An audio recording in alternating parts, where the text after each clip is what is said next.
Hi, everyone. Welcome and thanks for joining us. Last year, as you may remember, Ocean Sonics kicked off our Learn from Home live social media series. And this was a series aimed at celebrating those doing work with underwater sound and providing an accessible platform to share these stories. My name is Rose, and I'm the Marketing and PR Coordinator here at Ocean Sonics. And I'm joined today by Marc Losier. Marc is a Canadian-based artist, and he's in Corner Brook, Newfoundland, where he's a faculty member in the Visual Arts program at Grenfell campus at Memorial University. He works on a large range of media, including photography, film, installation, and sound. Losier's art practice is influenced by his background in music and photojournalism, a combination that drives his investigations into media industry, visual consumption, and performativity. He's particularly interested in the poetic boundaries of the archive and documentary, especially in relation to material processes and technology when representing history. So before moving to Newfoundland in 2016, he taught photography programs at OCAD University, Ryerson School of Image Arts, and the San Francisco Art Institute. So we're really lucky to have Marc with us here today. Hi, Marc. Hi, thanks for having me. So I'm so glad to be able to kick off the 2021 Learn from Home live session with Marc as our first guest. This is, of course, as I mentioned, the very first session of 2021, and there are going to be many more sessions coming throughout the spring and the summer. So keep your eyes on our social media channels, because this is where we share all of the details, such as upcoming topics, sessions, and guest speakers. And if you've missed any of the previous sessions, don't worry, you can find them all online. We record all of our live sessions, and they live on our YouTube channel, so you can visit or revisit anytime you'd like. We will be recording today's session, so if you'd like to check it out again and take a closer look, just check out our YouTube channel. So for everyone joining us today that's unfamiliar with Ocean Sonics, we're an ocean acoustics company based in Truro, Nova Scotia, and this is on the east coast of Canada. We created the IC Listen, and it's a real-time smart hydrophone. And it's a tool that's used to collect ocean sound data. And what makes it special is that this hydrophone processes that data in real time, so you can actively listen while the sensor is deployed. Something that has always been important to Ocean Sonics is supporting our local ocean tech community. Canada's East Coast is a hotbed of ocean tech activity, and often when we think of ocean tech, we think of tools and technologies. However, there are many more activities that lend themselves to ocean literacy and ocean exploration taking place in our region. We're lucky to have so many talented individuals like Marc who are pushing the boundaries of traditional learning and introducing art as a form of learning and expression. So again, thank you so much for joining us today. Marc is going to present, and when he finishes, we're going to have a Q&A session. So if you want to know some more detail about what he covers today, you can just leave us a comment on any of our social feeds. We are moderating them right now, and we will do our best to answer the questions live after the presentation. So now I'm going to turn things over to Marc. He's going to share his screen, and we're going to take it away. Thanks very much, Rose, for that super generous introduction. Hi, everybody. It's nice to be with you today, and happy to be presenting some of the work that I've created using the equipment from Ocean Sonics. Just going to share my screen here. And all right, here we go. So as Rose was saying, I'm a faculty member in the Visual Arts program at Grenfell campus, Memorial University in Corner Brook, Newfoundland. I moved here in 2016 from Toronto to take up the faculty position. And it was a very kind of, big adjustment to move from a large metropolis to a small remote a town in Newfoundland. And it was also an adjustment, not only personally, but also artistically, in terms of, thinking about my art practice, how it might fit in here, how I might make work, and what I might respond to in the environment. I was also thinking about how I was going to teach photography from this location after having worked in programs that were based in large urban centers. And so the access to resources would be different, but also the access to the environment would be completely different as well. So there was many advantages to moving here from that perspective. I'm going to present 3 different projects that I've worked on over the past, I would say, like 7 years. All of which deal with aspects of archives and collections and histories. As an artist, I've been really always been interested in museums and the ways in which museums disseminate information. And I think, I mean, that's just been something that, just having experience as a child, going to the Royal Ontario Museum, for example, and seeing the dinosaurs, and visiting other museums around the world on vacations, and just getting a sense of the way that histories were presented from the perspective of that institution. I had the opportunity to work between my undergrad and my master's as a journalist and freelance writer in Montreal for a couple of years, and I got really just interested in just thinking about the various perspectives and community angles that could be lent to a particular story. And that has continued to, in many ways, like influence my art practice and how I approach materials and particular subject matter. One of the kind of projects that I feel really formed this approach for me was this project called the Exchange Post.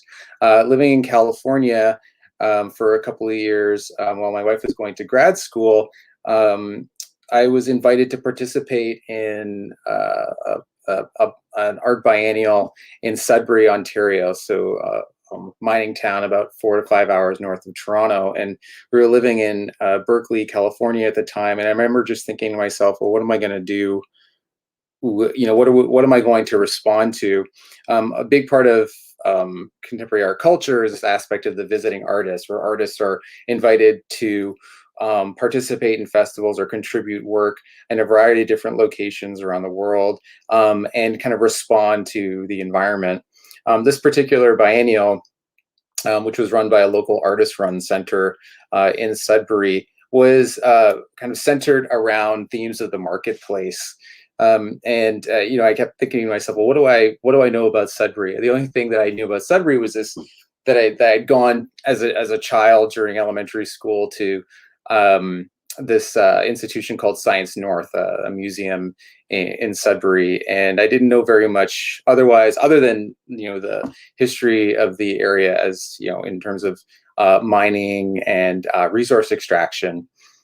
So I wanted to, in some ways, like think about it as an opportunity not to bestow knowledge on this place, which I didn't have any knowledge to offer, but think about it in the other way, which was to maybe approach archives and collections not as an archivist who had knowledge to share, but as an archivist who would collect information and in some ways use this as a learning opportunity.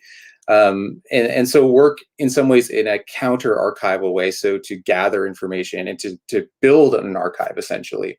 This is a project that I actually started in Sudbury and would exhibit in 4 other locations across Canada. So Sudbury, North Bay, Halifax, Dawson City, and Corner Brook as well. The aim of the project was to position work around the collections of the Toronto Reference Library. So to use the largest kind of public collections in Canada, and to make work from their vernacular archives in their picture collection, which is open to the public, and to appropriate work from there, edition it, sign it, and bring these site-specific works to these locations, and establish an exchange marketplace in which the public could acquire works for free, where the currency rate for trade would be an exchange for information or details or memories that those artworks might elicit.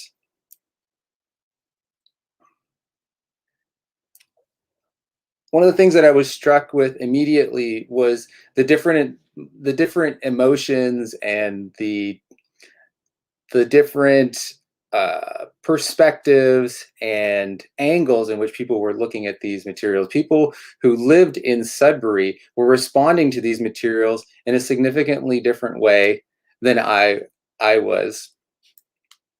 And that really intrigued me. A lot of artists that work with found materials or documents, for example, archival documents, often are in some ways become the central figure in the artwork. But I was really interested in not positioning myself as the kind of the leader in the knowledge, but more kind of gathering and recording the information.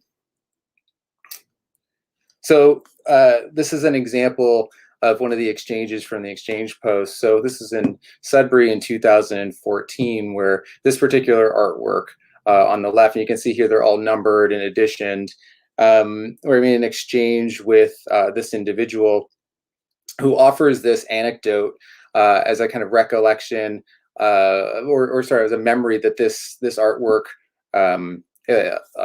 basically kind of elicits. And I'll just read it. A painting by my father in watercolor hangs on my wall. The three stacks, the slag, the sulfur burnt rocks all represent Sudbury as it was before regreening raised its ugly head, only because the superstack spreads its poison to further areas of the north. The photo shows Copper Cliff as it was when I went to high school there, and how my father painted the painted the blade starkness of the nickel industry. It's obviously a perspective that I could never offer, but as a kind of in this kind of performative position as a kind of a pseudo archivist, I can record that history and build an archive of localized memories and perspectives that that don't automatically or aren't automatically attributed to these particular images. In 2017, I built another iteration of it for the Art Bar projects at the Anna Leon Owens Gallery at NSCAD University in Halifax. A lot of the materials that I came across at the Toronto Reference Library in relationship to Halifax referenced aspects of Africville. It's the African Canadian settlement on the outskirts of Halifax. So using these images, I included them in the exchange post in various editions as a way to gather knowledge and history and give individuals an opportunity to acquire these works in exchange for, again, like perspectives, memories, and emotions that they might be able to express in these documents. It's important that in this project, like each work is offered in multiple editions. And the reason for that is because I do believe that when we come across an artwork in a museum, for example, when we see it on the wall, and how one person reacts to it is not the same, it's never the same as how someone else might react to it too. So we all kind of come away with different meaning, and those works that really move us and have value, but the value might be different from one person to the other. And it's obviously also an experiment in taking away, when we take away the currency or money from the acquisition and collection of artworks, what is the value of an artwork? What is the meaning of it? What's its purpose? What's its role? When I was in California, I had the opportunity to me and a friend were working some freelance photography gigs, and one particular opportunity came up where we went to photograph the campuses of eBay and PayPal. And I distinctly remember how big these campuses were. The parking lots, for example, had 11 to 12,000 parking spaces, and you needed it was kind of hilarious.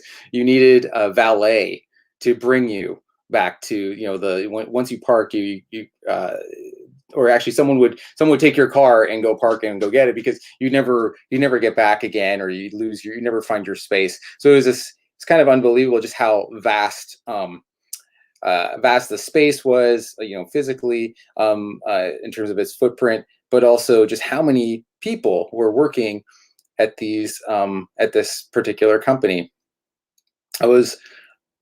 I started thinking about just our interaction with digital culture and the internet, and I think it's very easy to be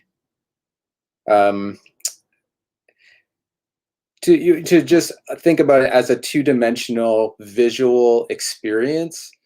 But in fact, these companies have an incredible amount of infrastructure that that is part of how they're built. The server systems and the amount of people and the human capital that is working in these spaces. And I wanted that it always kind of struck me as one of those kind of things that's kind of hidden or clandestine. And I was thinking about artworks that might bring that infrastructure forward, make it more kind of front facing. This project, called the Autotext, was first created in response to Toronto's Nuit Blanche Festival, which is the 24-hour or overnight single night art festival, in which the whole city opens up. And there are a number of different ones all over the world now. And I think, if I'm not mistaken, Halifax has a kind of iteration called Nocturne. But in Toronto Nuit Blanche in 2015, I was invited to participate in presenting some work there, and this Autotext project came up out of it. And what it is it's a live printing press that prints a live Twitter feed, and it does it in real time. I was thinking a lot about the impossibility of Nuit Blanche in a big city like Toronto. It wasn't possible in the 12 hours from like 6 p.m. to 6 a.m. to actually cross the city and be everywhere all at once, and be able to take in all of these art experiences and to really make sense of it all. And I was thinking of the way that digital culture and something like Twitter kind of flattens the landscape and records all of this information, and all of it, of course, happening through various interfaces like your phone or your laptop or what have you. And I wanted to make that experience physical, to lend material to it. And I was thinking about early projects like Degza Vertov's The Man in the Movie Camera, and documenting the city in the early 20th century, and thinking about film projectors and take up reels and feeding spools. And so the physicality of this installation kind of pulls from that. This is a thermal printer using receipt paper. You can see it here kind of just kind of towards the right, and it pulls paper through, and then throughout the course of the exhibition, we just kind of gather this massive spool of tweets.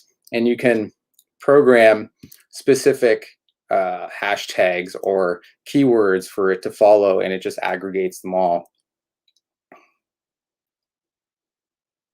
To get another example of in some ways like crowdsourcing, or kind of using a kind of thinking about open source and or public information, aspects of like recording histories and gathering them and building new archives.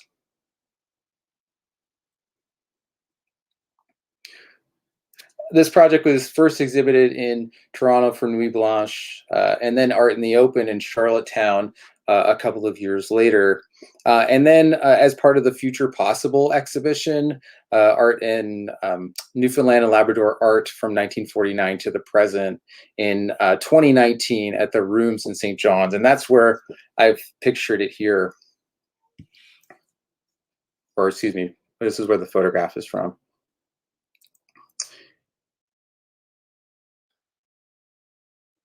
So this is the first time that it was exhibited for several months.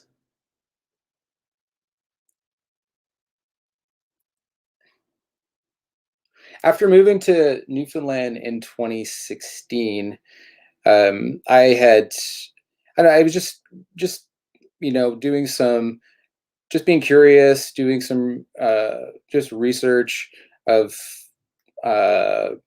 just various kind of happenings in and around Corner Brook. And I often go to Grossmorn just to take a nice drive. We're so close. We're about an hour and a half from Woody Point in Grossmorn, if anyone's ever been there. And this beautiful destination, and so fortunate to be working in that near such an amazing environment. It just so significantly, it's kind of I still it's still kind of amazing to me to be kind of working in this environment, so different from where I grew up just north of Toronto. Through my trips to Grossmorn, I'd started hearing these stories about blue whales and how the Royal Ontario Museum was there a couple of years ago, and had recovered some blue whales for their collection, and that they were building an exhibition that they were going to be presenting in Toronto. At the time, I wasn't really thinking about it as an art project. At the very beginning, I was more just thinking how interesting it was for me as a kid who grew up going to the Royal Ontario Museum on field trips, to be now living on the other end of this experience economy, to be living near a place where I had access to the wildlife that might be displayed in a large museum like the one in Toronto. And it just a little bit uncanny, and in some ways it's like we were kind of crossing paths. As I was coming here, the ROM was just leaving, and it was kind of bizarre. And I kept thinking about it, and I wanted to learn more about what had happened.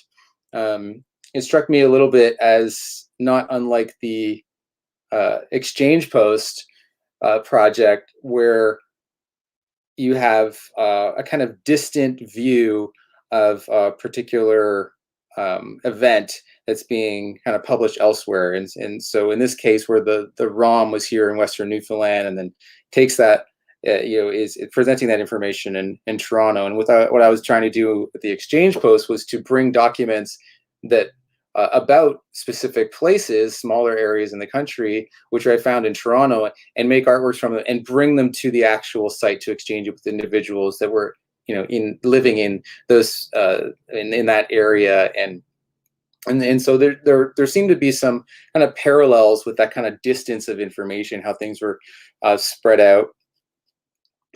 This is a photograph from Research Casting International. So when I first kind of got more interested about learning more about what happened in 2014, when nine blue whales died in the Gulf of St. Lawrence, and 3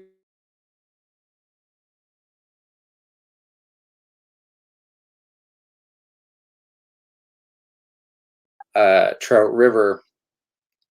I contacted, just kind of out of the blue, Mark Engstrom, who's senior curator and deputy director of collections at the ROM, and he got back to me right away, actually. And we had we made an appointment to meet up at the ROM, and of course this was like this pre-COVID time, so just go in to actually meet someone in person. And so in 2017, we finally met up in the summertime, and we had a really great conversation. I got to learn a little bit more about what the ROM was doing. At that time, their blue whale, which they had recovered from the shores of Trout River, they had gotten it ready for this big exhibition called Out of the Depths, and I was able to see the exhibition while I was there.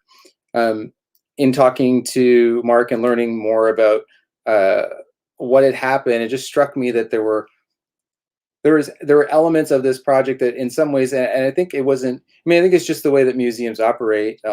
Museums, it's an opportunity to acquire, one of the great whales for the collection, and became an amazing vehicle to deliver and disseminate narratives about the oceans and about the environment and climate change, and to their audiences, and to great fanfare. But it struck me that there might be an element that was left behind in Newfoundland that maybe I could address artistically. When Mark and I were talking, he mentioned that after the exhibition, the whale will be going to Research Casting International, which is a subcontractor in Trenton, Ontario, about an hour and a half east of Toronto. They work with museums all over the world, like the Smithsonian in Washington, the Field Museum in Chicago, and many other museums. And they build armatures and they put together skeletons for exhibitions, dinosaurs, whales, everything. And they're kind of in this nondescript location in Trenton, which is a military town. And I was able to, through Marc, get access to visit this place in 2018. It was kind of a process to get in, but eventually I did. And the following summer, I went there and I was able to photograph and just do a site visit and begin thinking about what a project about this story might look like. When you approach the building in Trenton, you'll notice just on the right, there's this peculiar like stone sculpture or cast. It's a very strange place. Again, it's just odd to see. You're in this nondescript. You're in Trenton. It's very strange. You don't expect to see these casts would look like ancient sculptures, and they're just kind of sitting out on the front lawn. You notice the graphic here on the tractor trailer from Jurassic Park. Well, research casting actually worked on the first Jurassic Park film and helped build some of the models for the movie. So immediately you're like, okay, well, where am I? This is very unusual to come across these objects and these kind of these visuals in this space. This is actually a replica cast of a Mayan sculpture, and it's just sitting out on the front lawn. And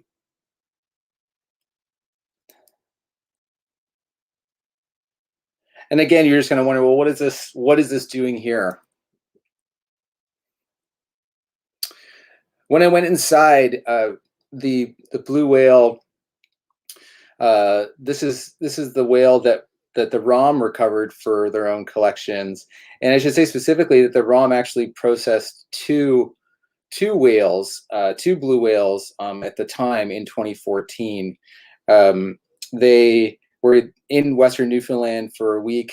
They've been notified by the Coast Guard that there's a mass kind of this tragic event of blue whale deaths where 9 perished, but 3 did drift into Grossmorn and got quite close to the shores. Blue whales, for those who aren't familiar, when they die, tend to sink to the bottom of the ocean and they're quite difficult to recover. So museums have a hard time, processing them if they want to acquire them for their collections. So you really need one to drift into the shore, because they're not only the largest animals in the world in terms of length, but they're the heaviest animals as well. So they're just massive. When I did get the opportunity in 2017 to go to the exhibition, when I visited Marc Engstrom, I was just struck by in the museum just how massive these animals were. It was it just seemed so incredible to be close that an animal of this scale and this size that was still living on the earth. It was bigger than a dinosaur. It was kind of just unbelievable. And to the point where I almost had a physiological response to it. I felt in some ways kind of nauseous. But I was also struck by how sad, I was kind of saddened as well to know that these animals were on the endangered species list, and also were such a precarious position. So it was very sad to see them in the museum and presented in such a way. And then when I got access to research casting, I couldn't believe, just the way that it was. I didn't expect to see it mounted in this particular way, which was up and on display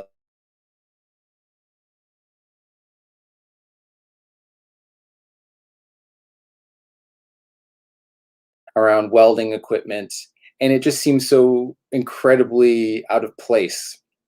I began thinking about the aspects of resource extraction and the histories of Newfoundland and their involvement in whaling, and also the history of whaling, which goes back to the late 1500s, early 1600s, with Basque whalers in the Gulf of St. Lawrence. and to see the animal in this space around this equipment, just for me, kind of alluded to its displacement in just as its displacement from the environment to narratives. It alluded to narratives of climate change.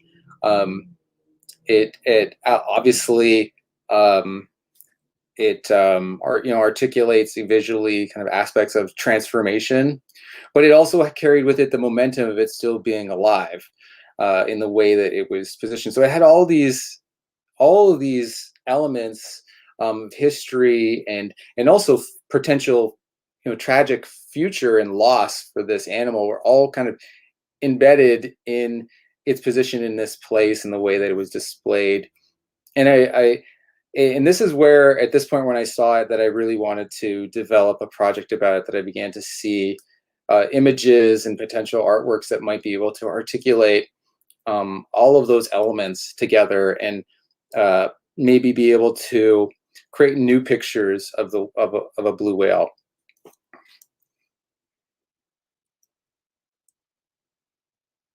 Throughout the research casting facility, it takes a very long time to process whale bones, because the amount of grease and fat that are in the bones. So they'd be drying in these kind of above ground swimming pools that they had in there.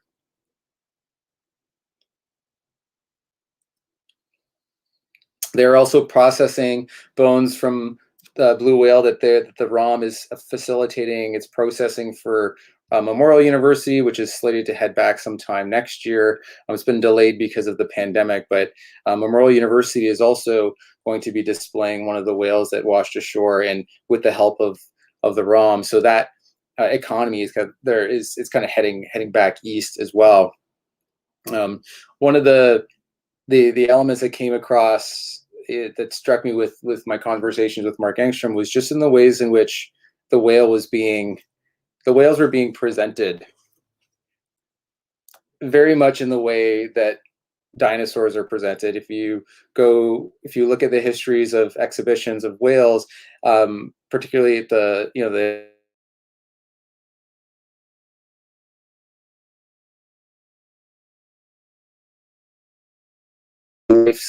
life-size to scale models, as if the animal were still alive.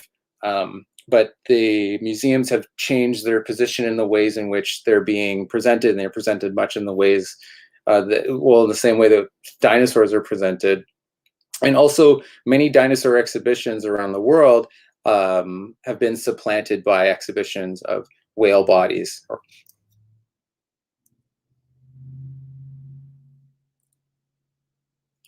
So here, there's the whale from Rocky Harbor that is going. This part of the whale is going back to Memorial University, and they were shipped to Trenton in these shipping containers.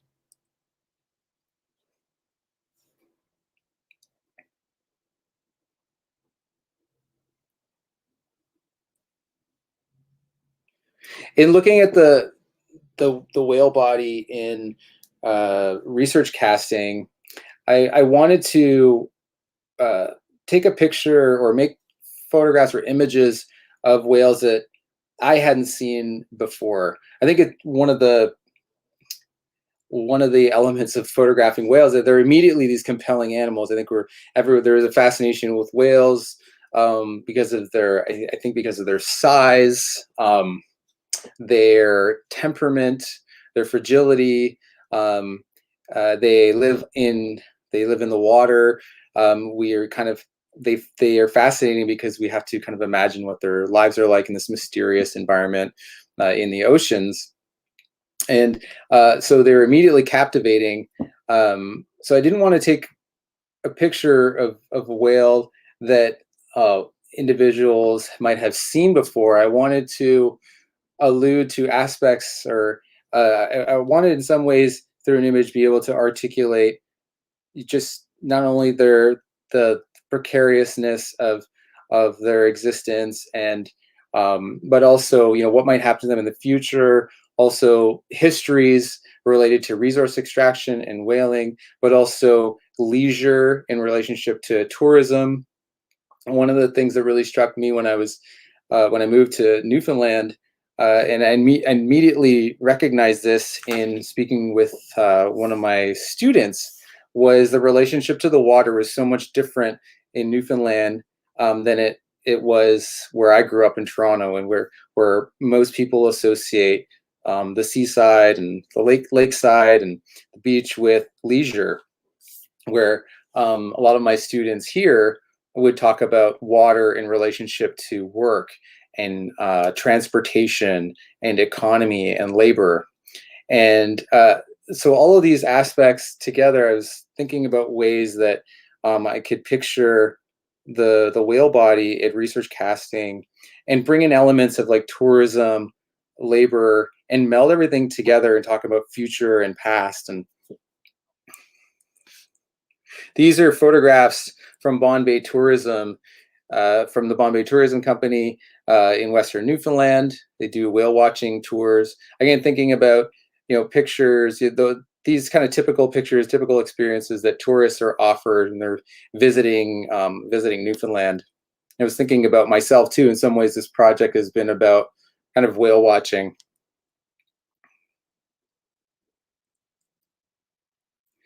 And of course, thinking about this kind of surface, like, both above and below the water as well. And how, in some ways, that's a bit of a superficial experience. And that leads to some of my, audio work, which I'll show later.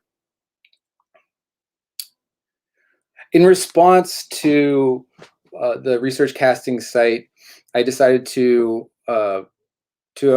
approach the whale body photographically and thinking about early still life and magic lantern photography and projection.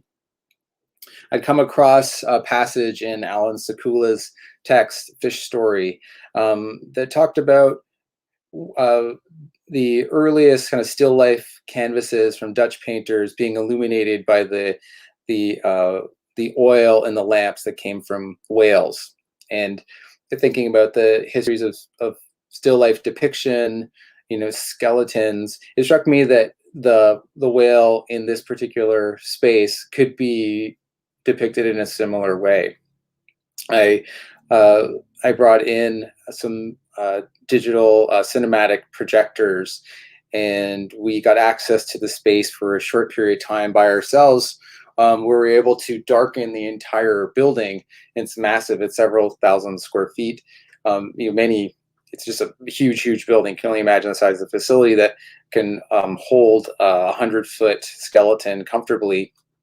And we were able to illuminate the whale from various perspectives with these images from tourism companies in Western Newfoundland. And we built a composite images from them by photographing them numerous times at different angles and building the images over several months afterwards. Some of the earliest test images here, just from the first snaps that we took.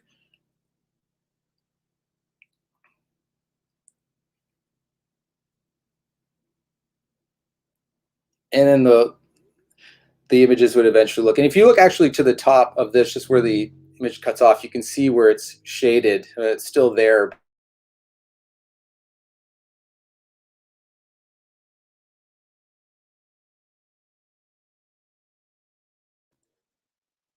And it's a series of 3 images which I just call simply Still Life, and then Narratives of Loss, which is the larger body of work that I've been developing around the history of ocean economies, and also, but specifically rooted in this particular event in 2014, and how that in some ways connects, well, not in some ways, in many ways connects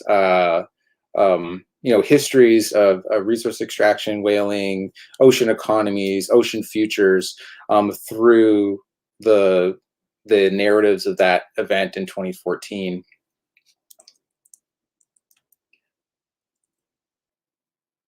So there are 3 particular images from this series, and you can see where the the images from the tourism company's plane, and they weren't overlaid digitally. They were actually, we projected them onto the animal in the space and positioned the projector in various ways where we could then pull those photographs, which had the whale body and the digital imagery on it together afterward.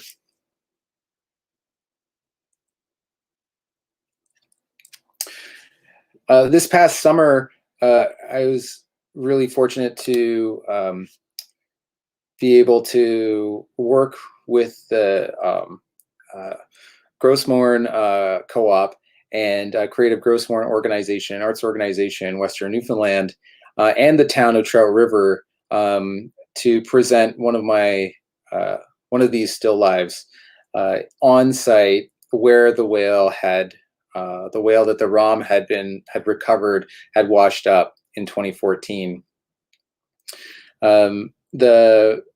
It was really important for me, and even thinking about some of my earlier works with Exchange Posts, about the possibility of bringing the whale back to Western Newfoundland into public space, and in actually connecting with the community that had visceral and kind of specific memories about that experience, in which international media converged on this small town, and this the largest natural history museum in Canada were there and had this team of experts working on this whale body. If you talk to individuals in Trout River, a lot of them still have very kind of fond memories, and also these really kind of like are really still kind of passionate about what happened, and the impact that it made on their thinking around the environment. And I got access to present the work on the Allen's Fishery building there, and just on the other side of this building is where the whale had actually washed up. The piece here that's pictured is 24 feet wide and about 7 feet high, and stitched together in 6 different panels. And you can see it here as well. So with this work, I was trying to bring together aspects of the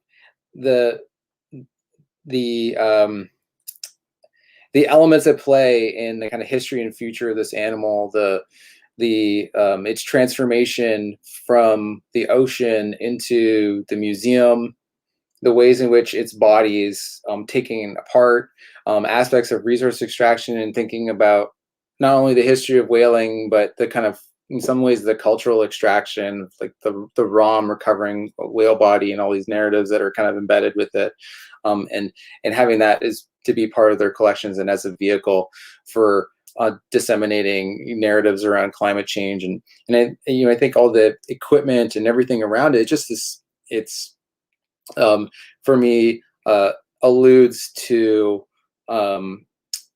alludes to all of those histories together, and of course bringing in the tourism images, and that also is speaks to aspects of our engagement with these animals.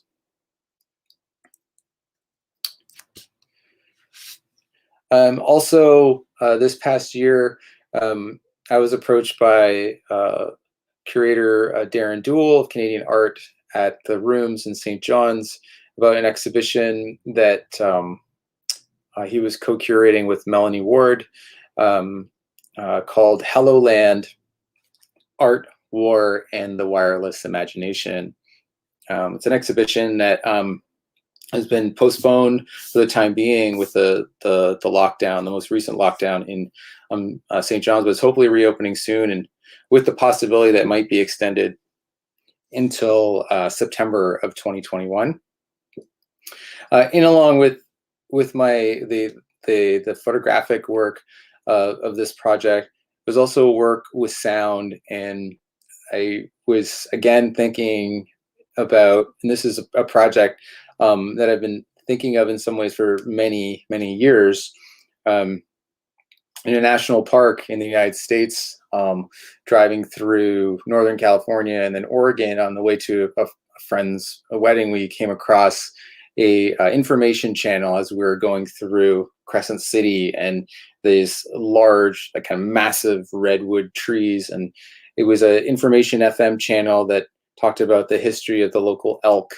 And we just tuned in, and I distinctly remember just hearing this really like scratchy signal and listening to this person tell us about the history of the local elk. And it was just this like audio loop, but it was really amazing to drive through this environment and begin through this sound, begin to picture these elk around me and imagine them as a kind of mental image.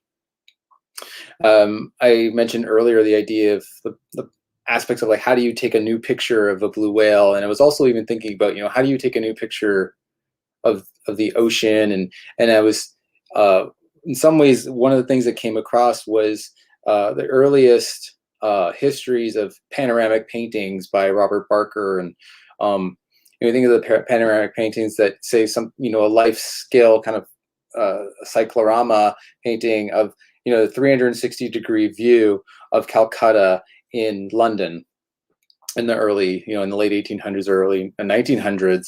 This idea of like bringing that exchange, like bringing another place to where you are. And with this particular project, I wanted to bring, in some ways, give an opportunity for us to listen to the ocean and to, in some ways, use sound and sculpt sound as a way of creating, in some ways, like a kind of a landscape image, or through this sonic environment.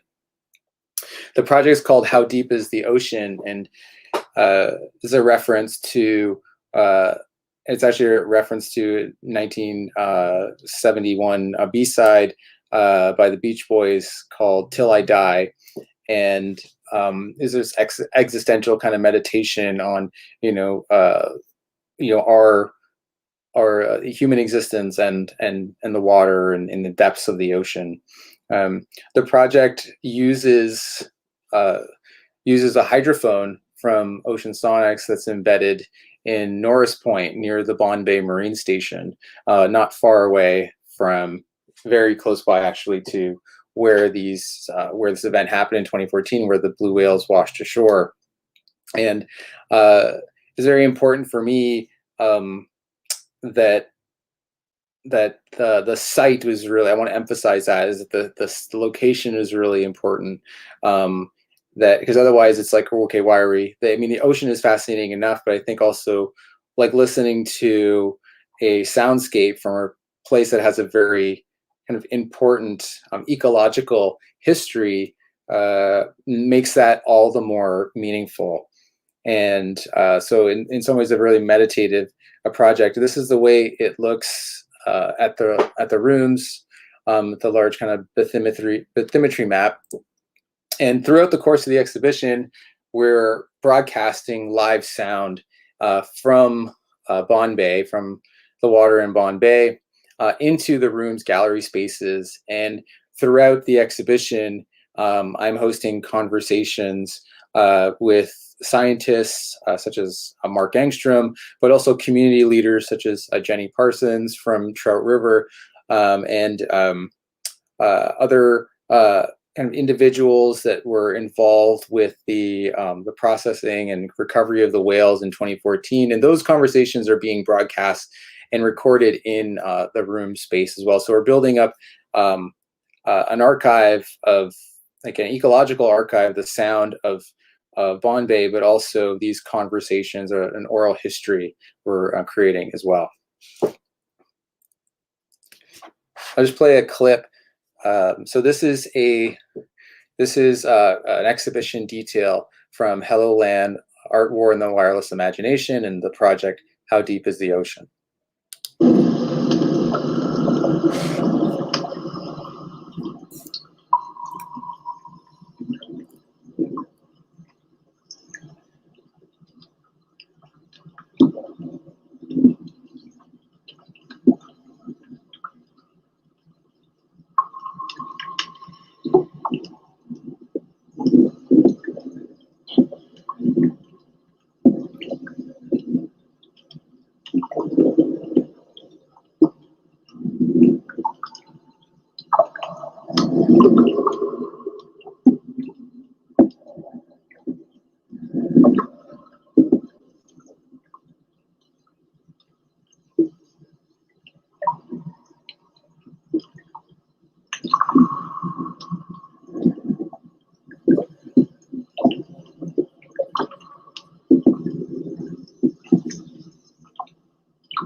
And the last thing that I want to mention, which has been a really a nice surprise, which is that the Narratives of Lost, Still Life number 3, the image that's being presented currently in Trout River, has been acquired by the municipality, and it's a permanent artwork in town. So so it will be there for a long time to come, and it's really nice to be able to share this work after kind of so many years developing it, and to bring it in some ways, back to the place where everything started. So that's been a really great experience as well.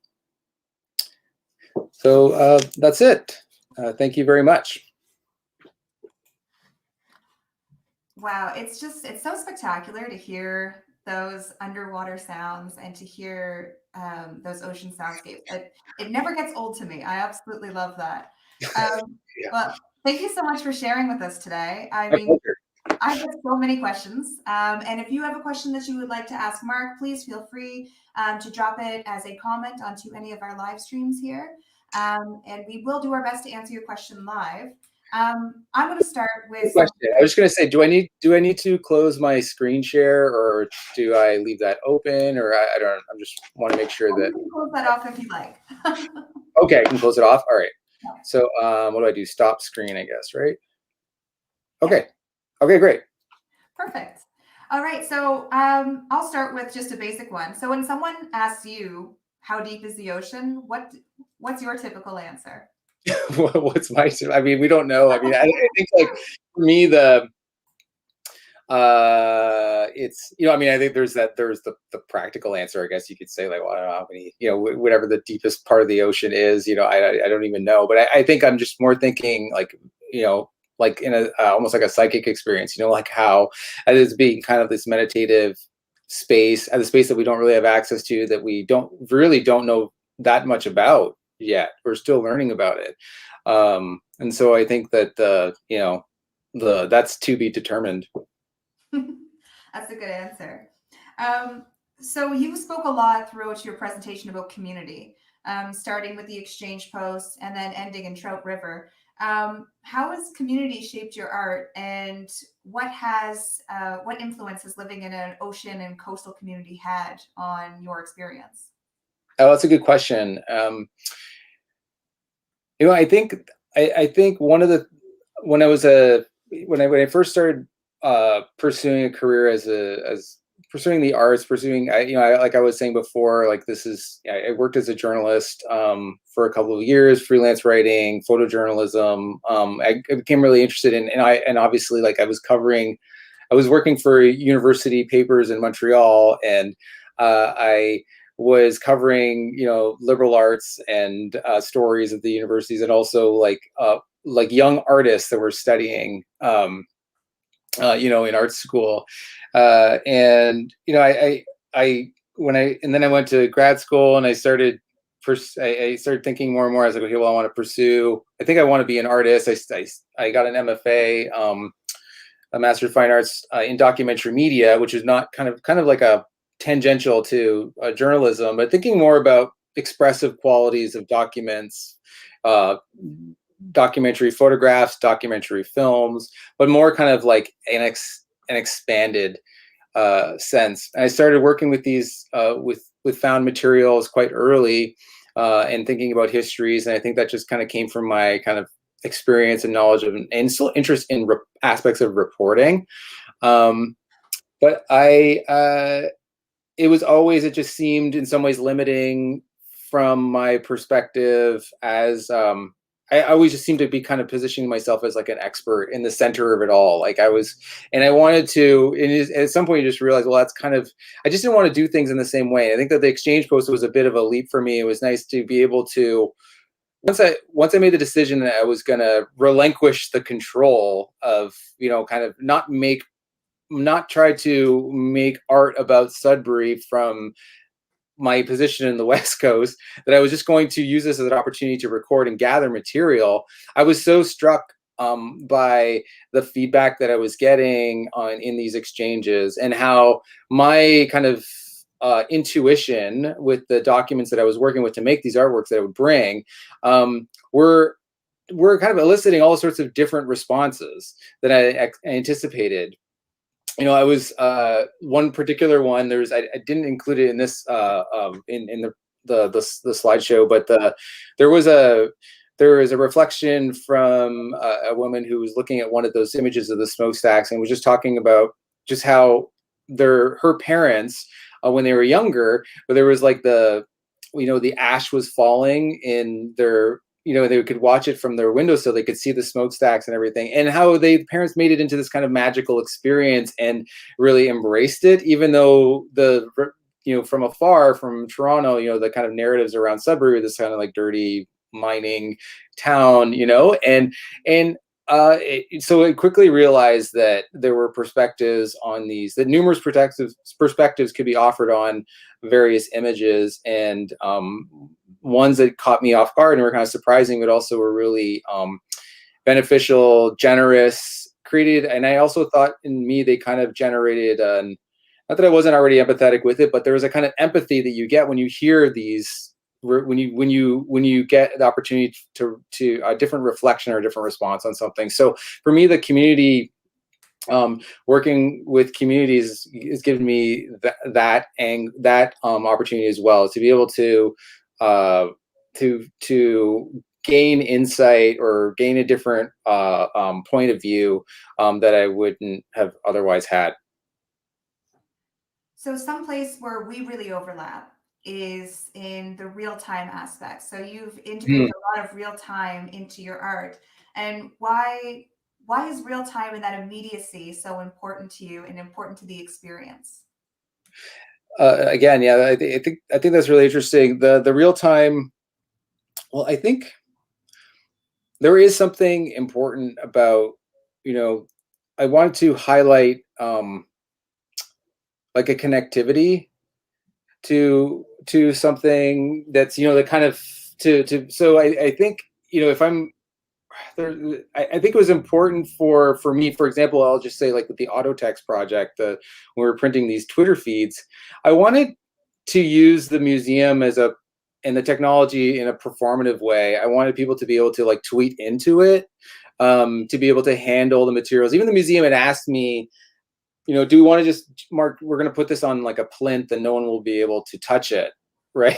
And I were thinking, no, that's not, I don't want it on a plinth, actually. I want people to be able to engage it, to handle the feed. I don't want people to destroy it, like, but I do, it was interesting when people would come in and would handle it, and they could tweet something in, and then 10 minutes later be able to see it, and kind of, and I think that was meaningful, because there is, I do think with social media that there's a tendency for individuals, I think, to engage with it and not immediately feel, and just kind of feel like you're just putting something out there, but then not really realizing that it's actually out there, if that makes any sense. Yeah. When you see it printed, when you see it on paper, you see it printed, it's kind of immediately you realize that you get that concrete realization that it's this is happening. This is a record. This is part of history. It always was there, but the material made it. The material and the equipment, that physicality of it, I think, allowed people for that to kind of be actualized, if that makes any sense. And then with the ocean specifically, I think it was really important. I mean, I think anyone can like listen anywhere to, the sound of the ocean, but I think it was really important for individuals to be like, to get a sense of that, the history, the kind of to imagine and kind of conceptualize what happened in that place. It was important to not just listen to a recording of it, to feel it in kind of like real time, to get like a broadcast of it. That it was like, it wasn't like something that was transported across, but like you're getting all of the elements that are happening in real time. Like if there's a storm, you hear the storm. If a boat goes by, you hear the boat. That there was someone on the other end of it, and that for me work connected in terms of like when I was thinking of some historical references for the work. The earliest panoramic paintings, this idea of trying to bring you to another place. Trying to give you that experience, which museums are always trying to do, as a kind of as a device or a platform to bring you into another world. And so that aspect of being real, that and in real time, I think that it's that element that was made that so vital for it. Something else that I found really interesting is how you incorporated alternative voices in your work. So when you were speaking about your project with all about the oceans, utilizing sound, you also brought in the voices of researchers, scientists, and citizen scientists. What value do you think that brings to your art?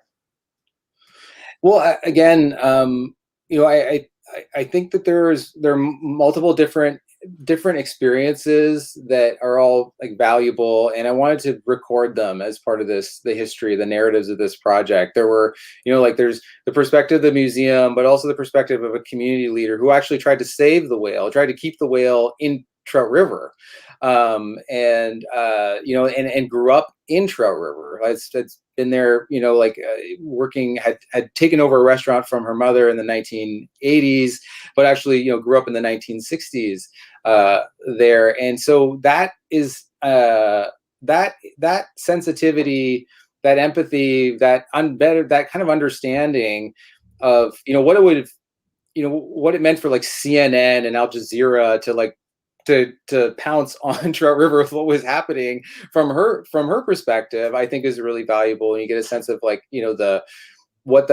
how that might have impacted the town, and how they see themselves, so I think all of those elements for me really, like, that constellation it just gives this bigger picture than any sort of kind of central narrative that a museum can like. The museum has one, and I want to be critical of the museum. I think the ROM has been, and I have a good relationship with them, and they know what they've been super amazing to work with from my perspective. But they have they have their perspective to offer, but I also think there's a localized history that is interesting, is important, not just interesting, is valuable as well. So I have a question about acoustics. Yeah. Was this Oceans project the first time you've blended acoustics into your work? And do you have any plans to add acoustics to your future projects? Well, I mean, I've been working on and off with sound for a long time. I used to perform a lot of music, and actually,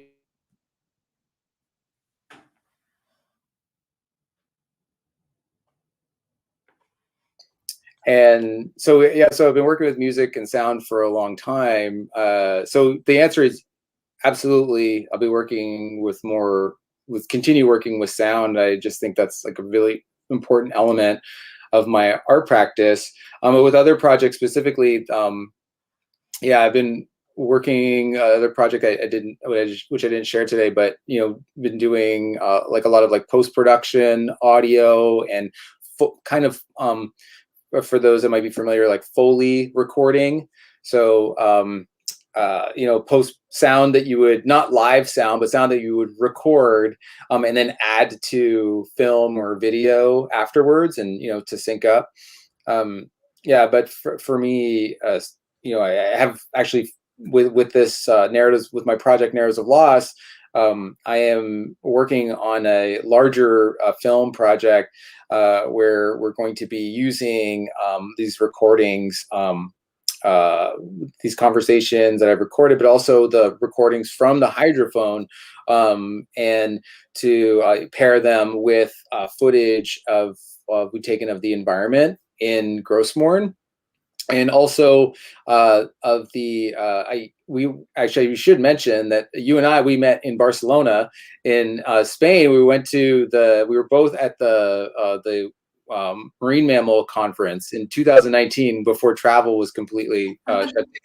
But it was, yeah, I was there because I'd been to London first to meet with the curator at the Natural History Museum, and I was really interested in their blue whale Hope and how they had reimagined that exhibition in the 21st century, because that's like a whale that they recovered in the 1920s from Ireland. Anyway, but I'm really interested in the kind of the economies around the scientific economy, academic economy, cultural economy, tourism economy. I think that the all of these elements that play, the fishing economy, they're all there's a connectivity there, and so the sound, for me, underwater is going to be really valuable in terms of animating a lot of this footage that I have, from Grossmorn to London to Barcelona, footage that I have from the conference itself. I'm really interested in connecting those in a larger video work that I'm bringing together. That's fantastic. I'm really looking forward to seeing that.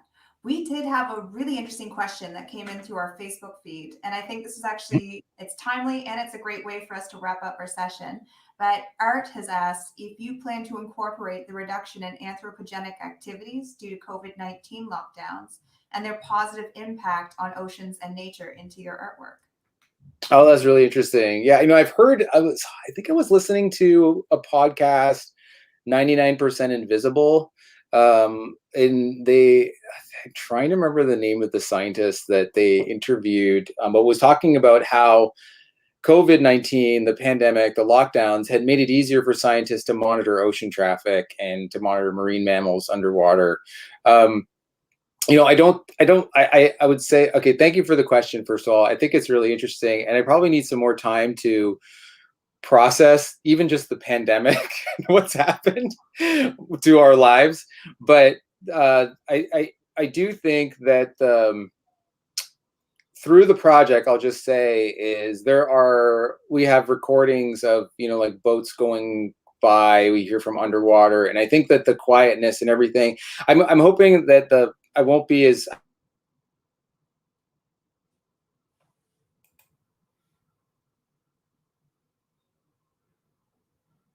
underwater, that individuals get a sense of the fragility of the oceans, and then at interspurtant moments, just how ocean traffic noise that we will record disrupts that ecology, that environment. And I'm hoping, I'm trying to give people, I think, with my practice, like space to think about all these things. But I do think, in terms of the sonics of the treatment of the sound, because we are treating it in a certain way, when we broadcast it, that we are that the project will allude to it will allude to ocean traffic noise, and so I think people will be, in some ways, hopefully thinking about our impact on life underwater, on marine mammals, on species, and ways that we can make changes to our relationship with the oceans. And this is something that I love about our ocean tech community and our ocean community in general here on the East Coast. Art has actually just offered up that if you wanted to hear if you wanted to incorporate the silences in seismic vibrations in Canadian provinces, then he's willing to share some of his data. So I will connect you with Art when we're all finished here. But those are all the questions Yes. that I have for now. Again, thank you so much for joining us today, Marc. If there was a question that you didn't get to ask, or if there's a topic that you'd like to see covered during our web series, you can contact me by sending Ocean Sonics a message, or you can always drop us a line on our social media channels. You can view Marc's work at marclosier.ca. That's marclosier.ca. And if you'd like to revisit this presentation, it is going to be available through our YouTube channel, and I'll share the link through the other social accounts of Ocean Sonics. Again, everyone, thank you so much for joining us today, and hopefully we'll see you for another live session soon. Bye. Thanks, everybody. Thanks, Marc.